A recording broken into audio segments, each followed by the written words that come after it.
your questions are much more relevant than my questions, so please use the Slido app to raise your questions. They'll appear before us, and we'll take our time to respond to what you really want to hear here. Before we begin the panel session, we're joined by Simas. Simas, would you like to explain who you are and why you're here, and your thoughts on digital wallets? Sure. My name is Simas. I come from a country where every family has a member from a fintech, so it's Lithuania. And I come from Connectpay. We're the third biggest EMI in Lithuania, and very much focused on embedded finance. And wallets are part of the embedded finance as we see it. The moderator asked us to, try to feel free not to disagree with the other panelists. So I'll try to be a bit feisty. My short view on the digital wallets, the way I see it, the industry developing, mostly it's not digital wallets. It's tokenized cards in your phones. And for me, that's not a wallet. Yeah? A wallet needs to have at least a way to store value, and whether it be in a form of IBAN or virtual IBAN. And if you look at Apple Pay, not in US but in Europe, they're not giving you a balance. Yeah, they're giving you a way to pay with an Apple Pay. Yeah, so a more convenient way to pay with a card. It's not a wallet. Maybe as we progress with the discussion, I'll share my views on how wallets should be done, what are the best use cases for them, and what is the future I'll look forward to, and what the wallet should look like. Excellent, thank you. It's a really interesting point about the tokenization. And it brings me back to this morning on the very first session with Dave and Martina, where they were discussing digital wallets. And Dave, cheekily I think, said, why not just let Apple and Google control everything? Yeah, they have the power, why not just adapt Apple and Google? And Martina suggested that is because people want control, and there's a need for control. So whose side are you sitting on here? Where do we sit in that space? Apple and Google, or more personal control space? Actually, you have both. As also I was trying to explain, you have different users, different preferences. There are users who want just the simplicity. Yeah? They are fond of every technological advantage.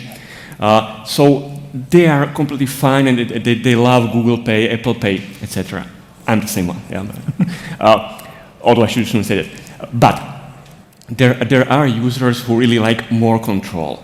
There are users who actually are not that much of fans of big corporations, which is strange because they like actually big banks. So we have also users like that. So in our opinion, it makes sense to give them the choice. Yeah? You use any of these wallets. And you then, as an issuing bank, issuer, our partner banks, then can actually grab more piece of a pie. I'm totally against Apple Pay, Google Pay thing. And curiously, I will quote Steve Jobs in this, but he said that for innovation, we shouldn't be listening to the customers and then creating for the customers. We should be showing the way for the customers, how it can be done and what is the way forward. So I think we carry, as industry experts here, we carry a responsibility in front of the consumers to build products that would actually create better customer experience instead of Apple Pay and Google Pay. Surely they want to lead the way. Surely they want to have a say, and surely they have huge infrastructures and huge gatherings of people that are already using their networks, and it's pretty convenient for them. But if, as an industry, will not do something fairly quick, we will see it will be more and more difficult for the new players to enter the market. Look already at Apple Pay, Google Pay, at their checkout experience. If you are just a regular acquiring provider, you're sitting on top of other providers, and you're sitting in a page where a person needs to fill his name, surname, email, where he's living from, put ticks on terms and conditions, and so on. Whereas Apple Pay, you come there and say, oh, I'm an Apple Pay user. Then you put your finger or face, and that's it. Transaction done. How much easier is that? How more attractive is that? So they've already gone far, and if we don't step up, and if we don't lead the way, they'll be getting further and further. So for me, absolutely, we should put up an opposition to them and look for the value. The way I see, for instance, where that value can be, is that now we have finances and wallets much more decentralized. This means that users have stored value in multiple platforms. Yeah, it's not only, it's no longer the case that, oh, I have a bank account in my local bank, I have a debit card, or maybe a credit card, and that's it.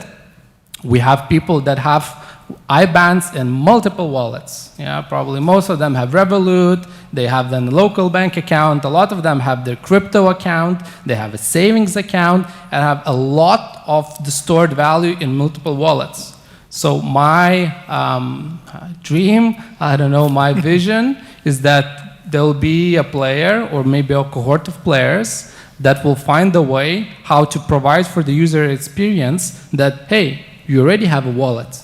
Why not just reuse the balance on that wallet, be it a crypto balance, be it a balance in your savings account, be it a balance on your Revolut card, and just use that balance, yeah, to pay for the services that you're requiring. And Mikael, where do you sit here?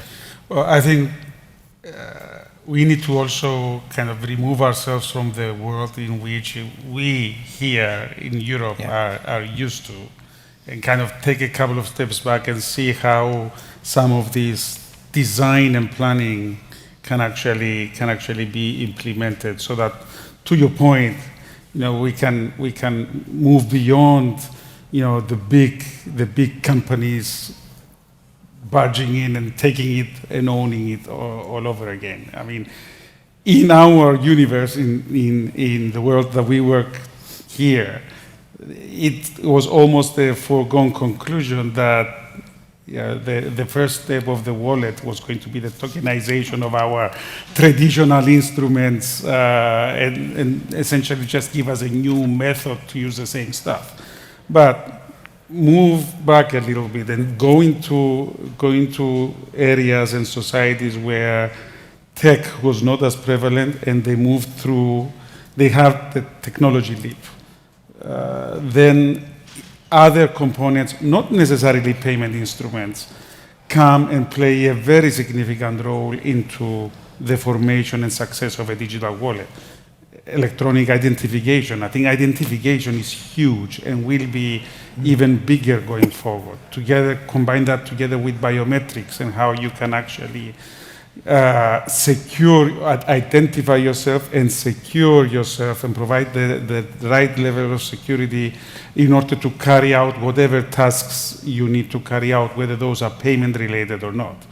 And of course, providing whatever payment instruments, whether those are IBANs or cards or P2P or A2A, whatever you want to call it, that you need in order to transact. But at the end of the day, in order for all of these to take root, you need some bigger initiatives and greater planning. A company on its own cannot really, a startup cannot really take on the likes of Apple and Google these days on their own. You need some sort of a bigger force to come together and pull such initiatives together. And we've seen national initiatives in certain parts of the world that have successfully taken root and have successfully implemented programs that have led to financial inclusion and prosperity and creating critical mass that allows you to take it to the next level. It's kind of interesting.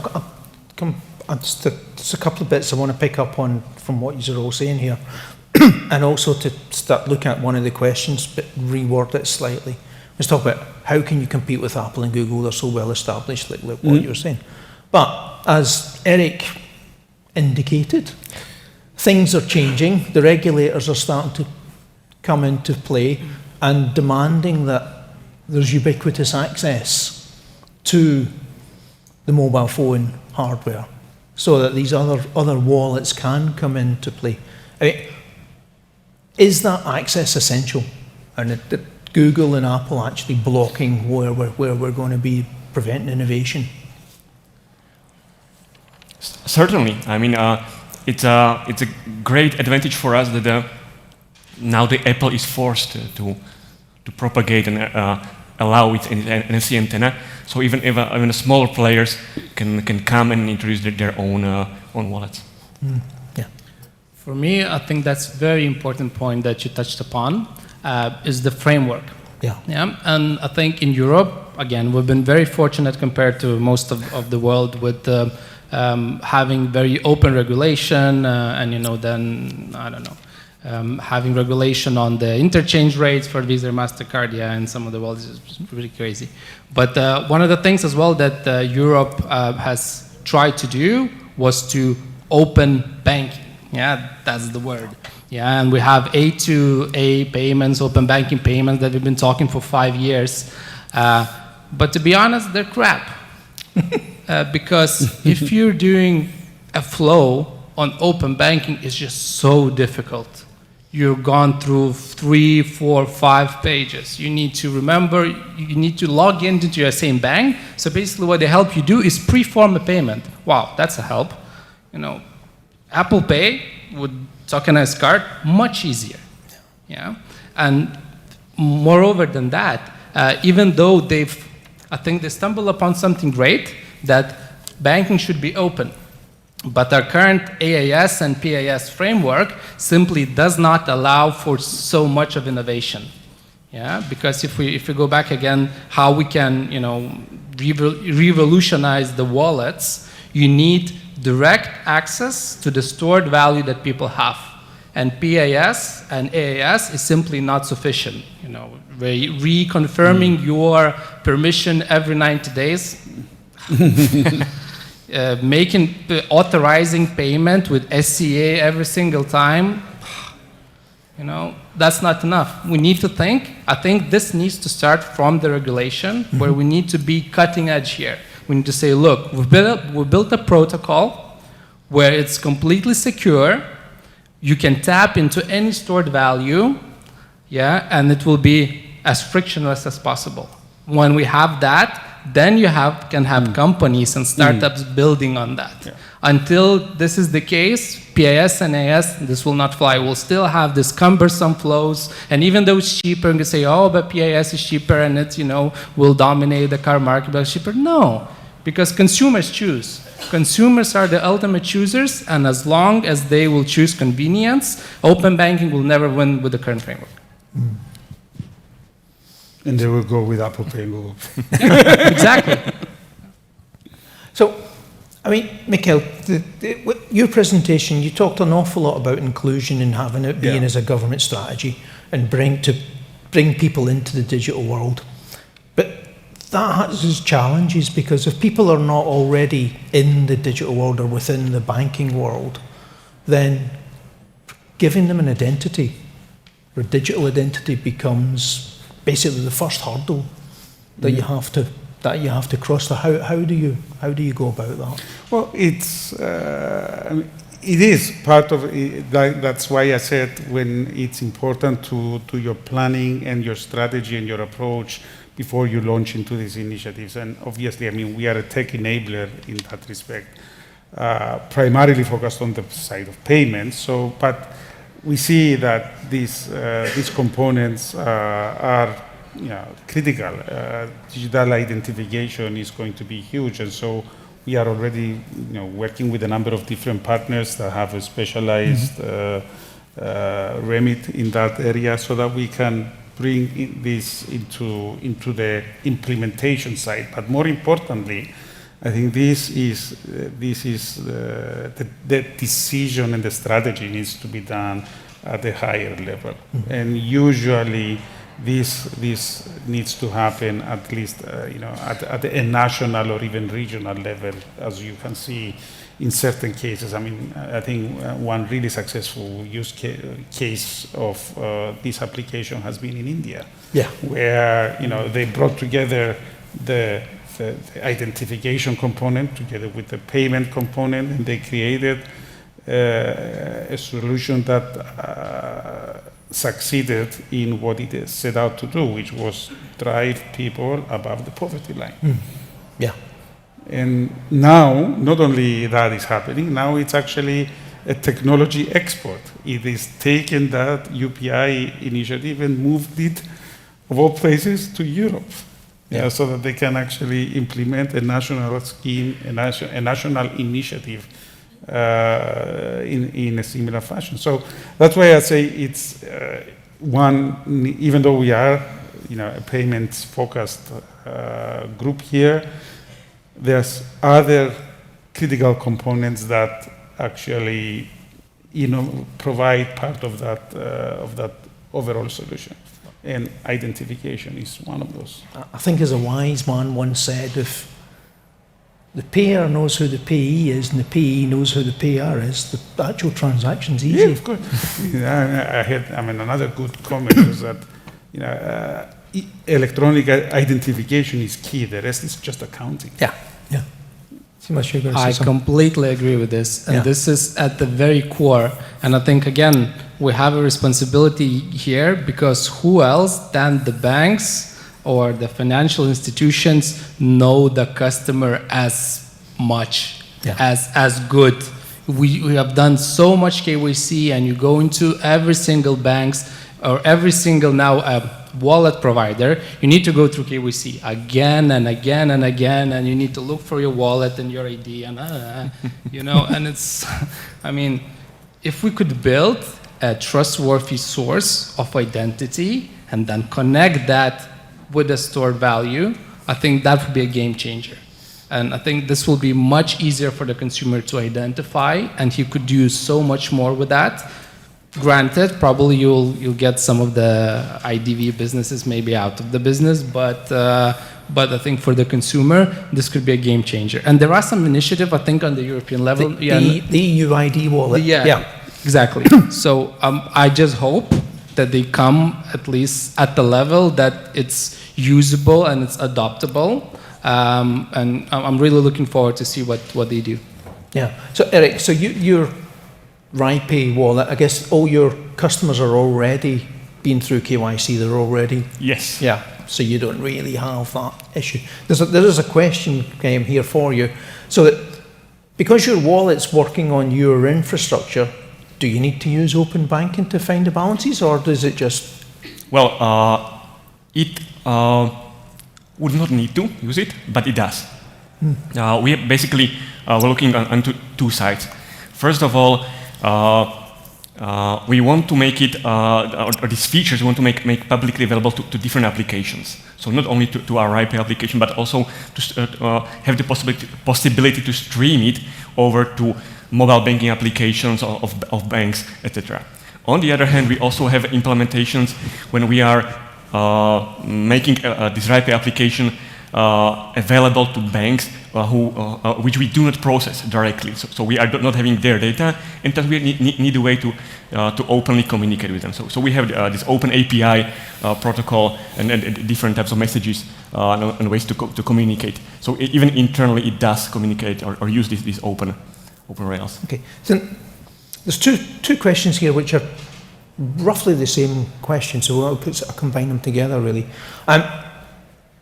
So we're looking at an already crowded wallet marketplace with Google, Apple, Amazon, and then all the retailer wallets which you have. And now we're looking at bringing more wallets, government wallets, new payment wallets, embedded finance wallets. How do you grab the initial customer hook? How do you get to the scale which actually make these things work? For me, it's about the native user. Look at the most successful wallets. Yeah, it's the same. Google Pay, Apple Pay, if you call them wallets, Amazon Pay.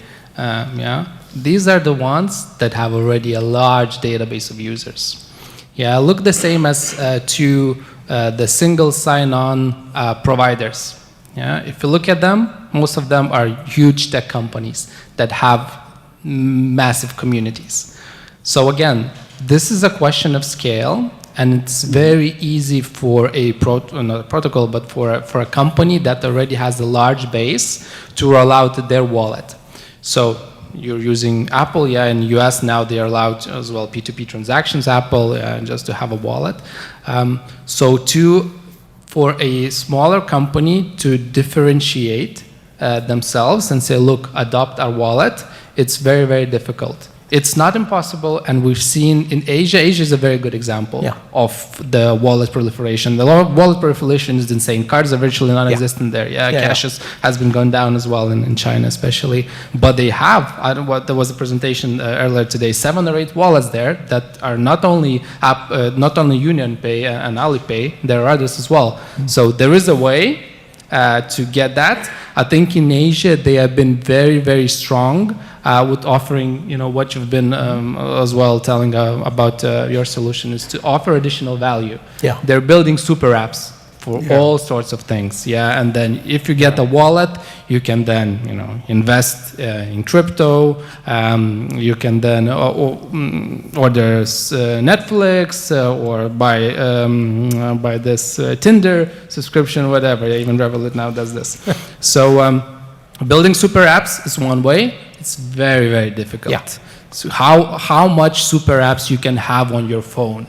Yeah, and remember which one to use for what service. I don't know whether this is the way, especially with the bigger players. So honestly, I do not know. So sorry. Okay. No. I was going to say, so that for you, you've gone out and you've identified, so particularly your Latin America example, where you were moving into the transit space. You didn't go the Apple and Google route. You had different. No, you're right. I mean, eventually, it's quite possible. I mean, this is also primarily client-driven. Eventually, if they may integrate those components into the frame, but. I mean, they are coming in from a slightly different angle. So again, it goes back to what is your strategic goal and your strategic intent. Yeah. So there, we started from a different vantage point. We started about taking a big chunk of existing cash-based traffic and trying to digitize it. So it came and that must have problems itself. Yeah, it presented, it's both a challenge and an opportunity because you really have to drive to change people's habits. Yeah. Okay. And people. But that's the hardest thing in payments. The hardest thing in payments is changing people's habits. Of course. But once, and it comes, I mean, there's big elements. I mean, one is you have to have a wide enough implementation so that you can actually drive that adoption. Yeah. And you have, I mean, there's an educational element to that effect as well, so that you provide an incentivization process, so that you can give the audience the tools that they need in order to make that step and convert. So in the case of Latin America, like you said, one of the tools that was deployed by the partner that deployed the solution was this flexibility to actually offer different products and different services and solutions by, divvying up, providing a multimodal single solution, for example. So one could actually, instead of buying a paper ticket for the bus and then for the train, you could actually tap in and create a single fare for the whole journey.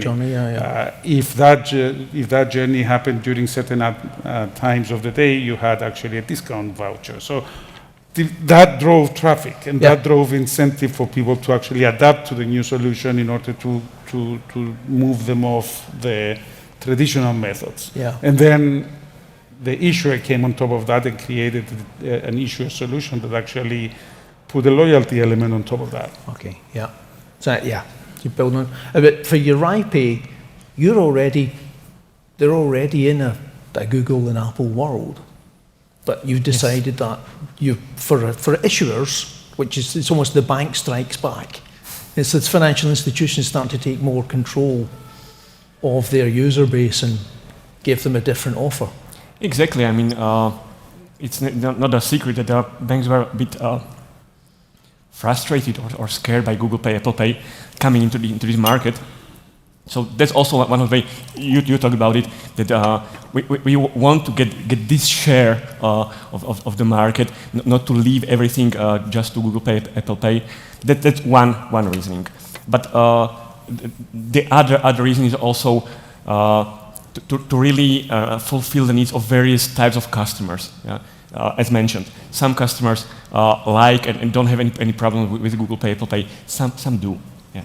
And that's a valid case, and we need to try to address these concerns and these needs. Super.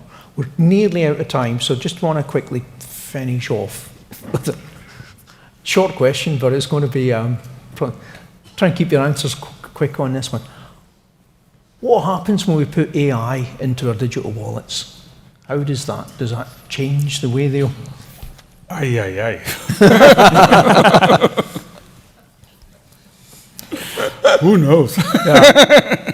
Another conference for that one. Yeah, I think,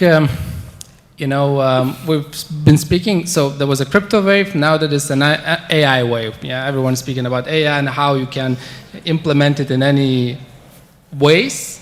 And I think AI will have its way also in a digital wallet. It can do wonders in terms of fraud, in terms of spotting patterns that are not usual, so regularities. So I think it has a role there. But honestly, my honest opinion, the biggest driver, and this coming from a fintech player probably sounds a bit crazy, but the biggest driver that can spark a change in how we use wallets is actually the government, or the system that will put the rules in place that can help accelerate this growth. But we need, as I said, we have a responsibility to be there when the governments have decided. We need to be the experts to tell them, look, this is what consumers want, this is how we should do it. I think that will be the biggest driver, not the AI. Yeah. Erik, definitely, AI has a place there. You can see in the morning session the topics about the fraud, etc. So this is the place where we see it's a big advantage, because there are many frauds also with the new tokenization wallets, etc. So this can help to prevent. But as also you said, the government will be here to set some rules, some framework, and we all need to adjust. But we need to be ready. Okay. Thank you very much, everyone. Sadly we're out of time. We could talk for ages on this. I just think, Michael, Simas, Erik, thank you very much for your contribution, and thank you all for your questions. Thank you.